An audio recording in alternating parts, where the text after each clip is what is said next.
Assalamualaikum warahmatullahi wabarakatuh. Waalaikumsalam warahmatullahi wabarakatuh. Di sini kami akan mempresentasikan materi yang berjudul Artificial Intelligence mulai dari konsep hingga penerapan di sekitar kita. Perkenalkan, saya Hauzan Izzuddin dengan NIM 15240525. Saya Muhammad Iko Sabri Mualif dengan NIM 15240690. Saya Ahmad Kiralani dengan NIM 15240572. Saya Rifki Ferdian Pratama dengan NIM 15240815. Saya dengan Nugra Lipta Saputra 15240158. Oke, kita mulai. Lanjut. Pertama ada daftar materi. Di sini akan dijelaskan di PPT itu yang pertama adalah apa itu AI, mulai dari definisi dan contohnya. Lalu sejarah dari AI sendiri dari tahun 1950 hingga sekarang, jenis dan cabangnya, klasifikasi dan subbidang, model-modelnya dari tradisional hingga deep learning, cara AI belajar, ya, itu ada supervised dan unsupervised, juga RL.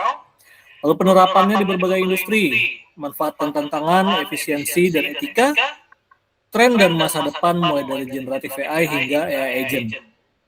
Lanjut, yang pertama apa itu AI atau Artificial Intelligence? AI itu kecerdasan buatan, ya, adalah cabang ilmu komputer yang berfokus untuk pembuatan sistem atau mesin yang dapat meniru kemampuan berpikir dan bertindak seperti manusia. Ya, AI dirancang agar komputer itu dapat belajar dari data-data, mulai dari mengenali pola, membuat keputusan, memahami bahasa manusia, memecahkan masalah dan melakukan prediksi ke depannya seperti apa. Maka dari itu AI itu dapat belajar.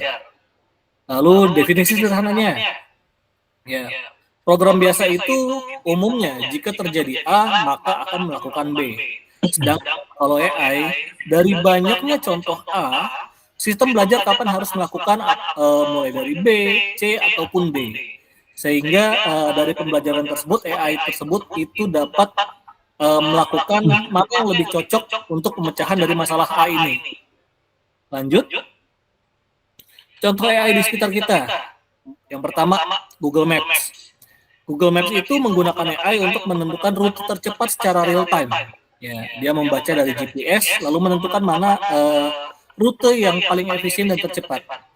Lalu Netflix atau TikTok memberikan rekomendasi konten yang dipersonalisasi. Ya, itu belajar dari kebiasaan user yang kalau kita bilang biasanya nonton seperti apa atau rekomendasi preferensi mereka seperti apa, itu akan diberikan rekomendasinya. Lalu ChatGPT menjawab pertanyaan dengan bahasa alami, face unlock, mengenali wajah untuk membuka smartphone, deteksi penipuan seperti scam atau spam, lalu self-driving car, itu menggunakan AI juga. Lanjut. Nah, dari perkembangannya, tahun 1950, Alan Turing mengusulkan Can Machine Things, lalu lahirlah Turing Test. Lalu 1956, istilah Artificial Intelligence diperkenalkan di Dartmouth Conference oleh John McCarthy. Lalu 1940 sampai 1970, era rule-based system, if, kondisi, then aksi. Contohnya, sistem pakar medis. Lalu 1974 hingga 80, AI Winter, perkembangan melambat, komputer belum cukup kuat dan datanya terbatas. Lalu 1980 hingga 90, expert system boom, AI dipakai di industri untuk diagnosis medis dan keputusan bisnis. Lalu 1997, IBM Deep Blue mengalahkan juara catur dunia Garry Kasparov. Lanjut. Oke, di sini ada era modern AI. Yang pertama dari tahun 2000 sampai 2010 itu machine learning itu mulai berkembang. AI mulai belajar dari data, bukan hanya aturan, spam detection, recommendation engine, search ranking. 2012 plus deep learning revolution, big data plus GPU plus cloud computing memungkinkan neural network besar untuk computer vision dan speech recognition. Nah, 2020 ke atas era generatif AI. Kayak ChatGPT, Gemini, Midjourney, DALL-E. AI tidak hanya menganalisis, tapi juga menghasilkan teks, kayak gambar, audio, video, dan kode. Ya, selanjutnya, jenis-jenis AI, berdasarkan kemampuan Narrow AI atau Weak AI. Tugas spesifiknya kayak Siri, Google Translate, Recommendation, General AI atau AGI berpikir seperti manusia di berbagai tugas. Ini masih penelitian. Terus ada Super AI juga, ini melampaui kecerdasan manusia, dan ini masih teoritis.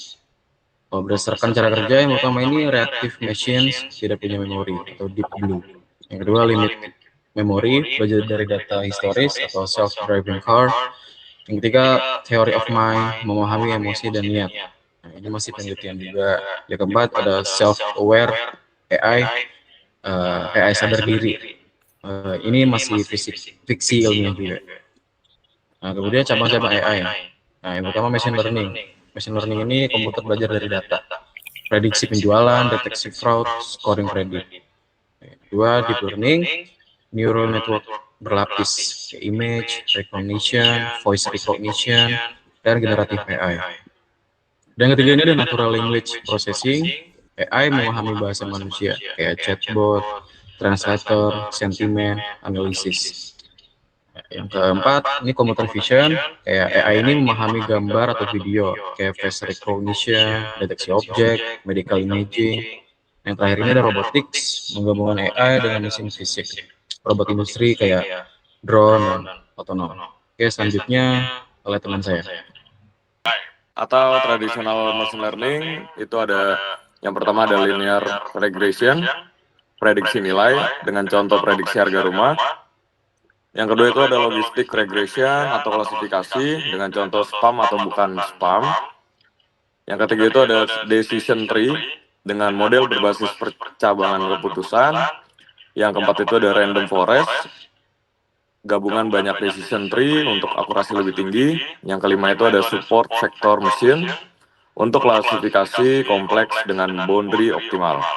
Deep learning model, di sini ada yang pertama neural network, meniru neuron manusia. Yang kedua itu ada CNN atau convolutional neural network untuk gambar sebagai deteksi kanker dari X-ray. Yang ketiga itu ada RNN atau LSTM dengan data berurutan atau sebagai prediksi time series. Yang keempat itu ada transformer, dasar ChatGPT, GPT, BERT atau Gemini. Ya udah. Yang kelima large language model atau LLM, model bahasa skala Suara nggak kedengeran, besar, sumpah demi Allah, suara nggak kedengeran. menulis menjawab coding atau reasoning.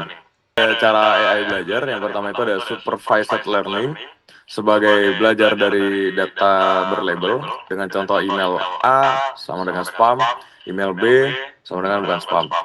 Untuk yang kedua itu ada unsupervised learning, dengan data tanpa label, model mencari pola sendiri dengan contoh segmentasi pelanggan.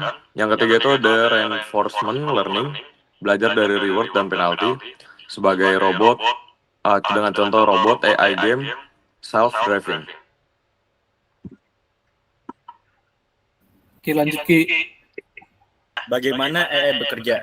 AI bekerja dari beberapa poin, yaitu yang pertama kumpulkan data dulu, yaitu data transaksi gambar, teks, suara, lalu di training modelnya, yaitu model belajar dari data yang di-input, dari data yang dikumpulkan, lalu testing, yaitu uji akurasi model sebelum digunakan, lalu ada deployment, yaitu pada saat AI-nya dipakai di aplikasi nyata, dan improvement, yaitu modelnya diperbaiki terus dengan data baru. Next. Nah, penerapan AI di berbagai bidang. Yang di bidang pendidikan itu ada tutor AI, penilaian otomatis, personalized, dan learning.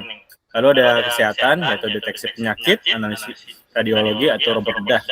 Bisnis ada chatbot, forecast penjualan, lalu fraud detection. Di industri sendiri ada prediction maintenance, quality inspection, dan robot. Di sisi transportasi ada mobil otonom, optimasi rute, dan traffic prediction. Keuangan sendiri ada credit scoring, trading algo, dan fraud monitoring. Di pemerintahan sendiri ada smart city, analisis data publik, dan deteksi pajak anomali. Lalu ada software dev, yaitu buat AI coding assistant, bug detection, atau auto documentation. Nah, manfaat versus tantangan AI. Manfaat sendiri itu ada efisiensi, pekerjaan lebih cepat, lalu ada akurasi, yaitu mengurangi human error, lalu ada otomatisasi, itu untuk tugas berulang itu jadi otomatis, jadi nggak repetitif. Lalu ada skalabilitas, yaitu menangani jutaan data, dan insight dari data, yaitu menemukan pola-pola tersembunyi. Nah, lalu tantangan sendiri itu ada di bias data, Jika data salah, AI juga salah pastinya. Itu yang kedua ada privasi, masalah penggunaan data pengguna. Lalu keamanan, yaitu AI bisa disalahgunakan, etika, kayak defect, manipulasi, diskriminasi, dan juga job disruption, itu pekerjaan berubah atau tergantikan. Next, AI versus machine learning dan deep learning. AI sendiri itu payung besarnya, jadi dia tuh garis besar dari semua AI lah ya. Jadi dia payung besarnya itu meniru kecerdasan manusia. Lalu machine learning itu subset AI-nya itu di mana AI sendiri ini udah dimulai belajar dari data yang ada. Lalu deep learning itu subset dari ML ya, dari machine learning, yaitu neural network yang besar. Jadi intinya itu AI adalah payung besar luas, lalu ML ada subset AI, dan DL adalah subset dari ML yang paling dalam. Next. Selanjutnya akan dibacakan oleh Mas Ahmad. Tren masa depan AI. Yang pertama ada generatif AI, di mana AI membuat konten, teks, gambar, musik, dan video atau code. Yang kedua ada AI agents, AI yang biasanya melakukan rangkaian tugas otomatis seperti research agent, coding agent, atau business agent. Yang ketiga ada multimodal AI, di mana AI memahami teks, suara, gambar, atau video sekaligus. Yang keempat ada human AI plus AI collaboration. Bukan mengganti manusia, tapi melainkan meningkatkan kemampuan manusia. Kesimpulan, perjalanan AI adalah rule based atau machine learning ke deep learning lalu ke generative AI. Terus jenis utamanya ada narrow AI, AGI, dan super AI. Model utamanya ada regression, decision tree, neural network, transformer, sama LLM. Masa depan AI kemungkinan adalah kolaborasi manusia dan mesin, bukan penggantian, melainkan peningkatan kemampuan bersama. Sekian dari kami. Mohon maaf apabila ada kekurangan. Wassalamualaikum warahmatullahi wabarakatuh. Waalaikumsalam warahmatullahi wabarakatuh. Terima kasih. Arigatou gozaimasu.